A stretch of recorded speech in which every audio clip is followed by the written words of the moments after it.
I'm Grace with Troll Lord Games, and it's time to pray to those fickle eldritch dice gods because today we're taking a closer look at attribute checks, both primary and secondary, in Castles and Crusades. In this series, we're diving into each part of the character sheet and getting you familiar with the basics of the game. Today, we're focusing on the differences between primary and secondary attributes, as well as the various ways that other bonuses are applied to the attribute checks that you make in-game. Put simply, a primary attribute is a trait that your character is well-trained or very experienced in, and has a higher chance of succeeding on with any given check or action taken in-game. A secondary attribute, by contrast, is a trait that your character possesses only average skills or isn't trained in, and as such will have a much more difficult time succeeding on any given check. When creating a character in Castles and Crusades, you will always have at least two primary attributes.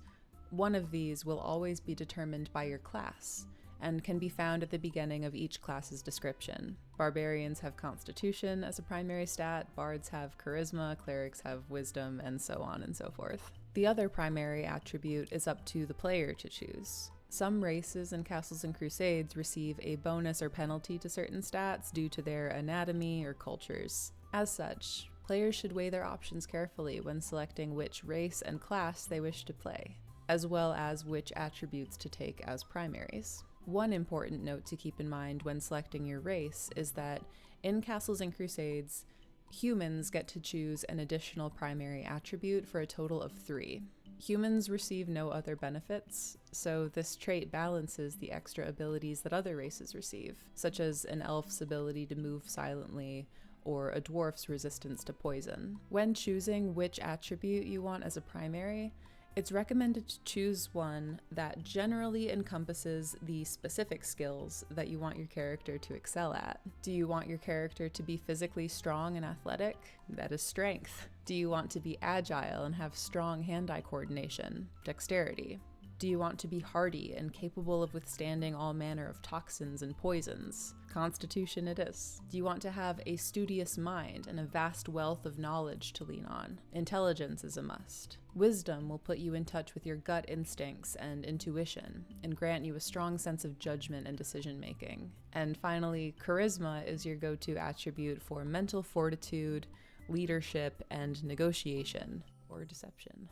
For more details on primary and secondary attributes, see Attributes on page 13 of the 10th printing of the Player's Handbook. With your primary and secondary attributes determined, let's take a look at what this means for you when it's time to roll the dice. As we've explained before, when you encounter an obstacle that the Castle Keeper determines has a chance of failure, they will ask you to make an attribute check. You will need to roll the dice and try to meet or beat a number referred to as the challenge class. More info about the challenge class can be found under Attribute Checks on page 14 of the 10th printing of the Player's Handbook. We've already gone over the details of what a challenge class is and how it's determined, so go watch the first video in this series if you haven't done already.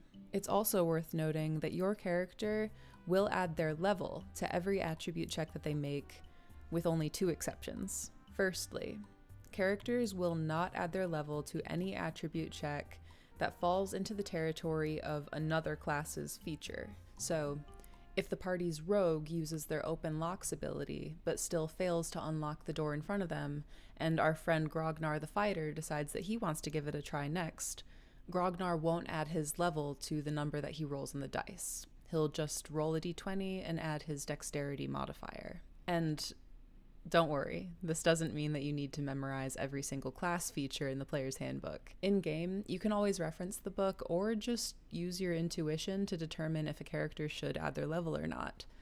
9 times out of 10 you'll be right. This leads us to our second exception. The Castle Keeper can tell any character not to add their level to a certain attribute check if they believe that the character's lived experience in their class will not benefit them in what they're trying to do. So, if a cleric who is very familiar with magical healing is out of spell slots and wants to try to give the wounded Grognar stitches, the Castle Keeper can say, "You have never actually administered medical care to anyone before. You have always relied on magic and have never dressed a wound, let alone given anyone stitches. Therefore, you won't be adding your level to this check." Now that I've explained this rule, let me directly undermine it by saying you are allowed and encouraged to toss or modify rules that don't fit your table, including this one. There are lots of incredible games out there that are governed by technical rules. They tell players very explicitly what they can and can't do, and they're written very clearly so that nothing can be misinterpreted. Castles and Crusades, by contrast, utilizes imaginative rules. This means that you should think less about what's spelled out in the rulebooks and think more about what makes sense in your story or setting. Effectively, every rule you read in the player's handbook is nothing more than a suggestion to you, the player or game master, that you can adapt to suit your playstyle. In the last C&C game I played, we simply added our level to every attribute check we made, regardless of any other factors. I've seen other castle keepers never ask a character to add or remove bonuses from their attribute checks, but instead they quietly add penalties from behind the GM screen. This means that each castle keeper should be working with their players to decide which ruling makes sense moment to moment. There's no pressure to adhere to the same ruling every time an attribute check is made. In short, you should always rely on your intuition above the core rule books. So, don't be afraid to improvise and work with your fellow players. There are a million ways to play, and none of them are wrong as long as you and your table are having fun. If a particular rule muddies the waters too much or is getting in the way of gameplay, adjust it in the moment or remove it as necessary. This is what we mean by imaginative rules. When you're playing Castles and Crusades, the question you'll find yourself asking most often is this possible? And not, is this in the rules? From all of us here at Trollord Games, may your castles be sturdy, your dice favorable, and always remember Rule 38. Anything can be a mount if you get the saddle on it quick enough. Thank you so much for watching.